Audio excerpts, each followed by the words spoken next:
ایک شہر میں ایک امیر کبیر آدمی رہا کرتا تھا جس کا ایک بیٹا تھا۔ اس نے اپنے بیٹے کی شادی کروائی اور کچھ ہی دنوں بعد وہ شخص بیمار ہو گیا اور اتنا بیمار ہوا کہ اس کو اپنے بیڈ سے لگنا پڑا، اور بہو بہت ہی تنگ آ کر اس کے شوہر کو کہنے لگی کہ تمہارا باپ اب ہمارے ساتھ نہیں رہ سکتا، ہم اس کی کتنی خدمت کریں گے، یہ اب بیمار ہے، ایسا نہ ہو کہ یہ ہمیں بیمار کر دے، اس سے اچھا ہے کہ تم ہمارے پرانے گھر میں اس کو چھوڑ آؤ، وہاں پر تم اس کو ایک نوکر دے دو جو اس کا خیال بھی کرے گا اور کھانا پینا بھی اس کا بنائے گا۔ بیٹے کو تھوڑی سی غیرت لگی، پر اس نے یہ طے کر لیا کہ اب باپ کو وہ پرانے گھر میں چھوڑ کے آ جائے۔ اس نے اپنی بیوی کا کہا مانتے ہوئے اس کو پرانے گھر میں چھوڑ کر چلا آیا۔ کافی دن گزر گئے اور اس نے اپنے باپ کی کوئی خیریت دریافت نہیں کی۔ کچھ عرصے بعد اس نے کچھ فروٹ اور ضروری سامان لیا اور اپنے باپ کی خیر و عافیت جاننے کے لیے اپنے پرانے گھر میں آ گیا، جہاں پر اس کے باپ نے اس کو دیکھ کر بہت ہی خوشی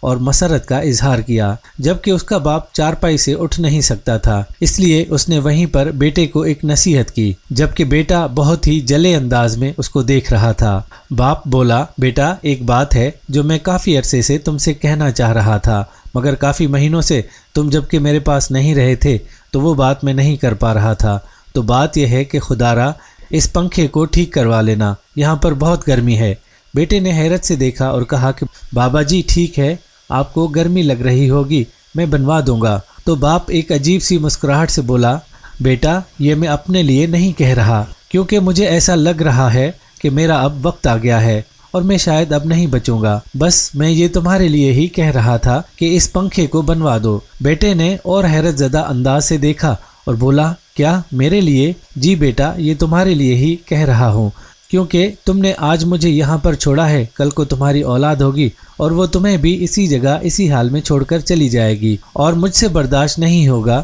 کہ تم گھر میں یہاں پر تڑپو، اس لیے اس پنکھے کو بنوا دینا۔ یہ کہانیاں نافرمان اولاد کے لیے ہیں جو اپنی بیوی اور سسرال کے کہنے پر اپنے سگے ماں باپ کو اپنے ہی گھر سے نکال دیتے ہیں، تو مکافات عمل یاد رکھیں کہ ان کے ساتھ بھی ایسا ہی ہونا ہے۔ اپنے ماں باپ کا خیال رکھیں تاکہ آپ کے بچے بھی آپ کا خیال رکھیں۔